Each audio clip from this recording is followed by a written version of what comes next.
ചെയ്യുന്നത് എന്നാണ് അവർ പറയാൻ ഉദ്ദേശിക്കുന്നത്. നമ്മളെക്കാളും ഒരുപാട് ടെക്നോളജിക്കലി മുമ്പിലാണെന്ന് തെളിയിക്കുവാൻ അവർക്ക് ഈ ഒരു ലെയർ തന്നെ ധാരാളം.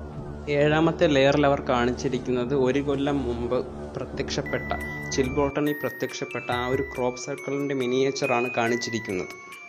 അവർ നമ്മളുമായി കോണ്ടാക്ട് ചെയ്യാൻ ഉപയോഗിക്കുന്ന ആ ഒരു പ്രത്യേകതരം ഉപകരണത്തിൻ്റെ ചിത്രമായിരിക്കാമെന്നാണ് ശാസ്ത്രജ്ഞന്മാർ ഉറപ്പിച്ചു പറയുന്നത്. ഏലിയൻസ് ഭൂമിയിൽ നിന്ന് അയച്ച മെസ്സേജിൻ്റെ റിപ്ലൈ തന്നിരിക്കുന്നത് 2001-ലാണ്. 1974-ലാണ് അരിസിബോ എന്ന മെസ്സേജ് കാൾ സേഗൻ എന്ന ശാസ്ത്രജ്ഞൻ അയക്കുന്നത്. 27 വർഷങ്ങൾക്ക് ശേഷമാണ് ഒരു ക്രോപ്പ് സർക്കിളിലൂടെ നമുക്ക് റിപ്ലൈ ലഭിക്കുന്നത്. 27 വർഷങ്ങളെന്ന് പറയുമ്പോൾ ഭൂമിയുടെ ടെക്നോളജി വെച്ച് കമ്പയർ ചെയ്യുമ്പോൾ 13 വർഷങ്ങൾക്ക് ശേഷം അവർക്ക് ആ മെസ്സേജ് അവിടെ ലഭിക്കുന്നു. തിരിച്ച് 13.5 വർഷങ്ങൾക്ക് ശേഷം നമുക്ക് ആ റിപ്ലൈ ഭൂമിയിൽ ലഭിക്കുന്നു. ഇതാണ് ഭൂമിയുടെ ടെക്നോളജി വെച്ച് അവരുമായി പറയുവാൻ കഴിയുന്ന ഒരു ദൂരം.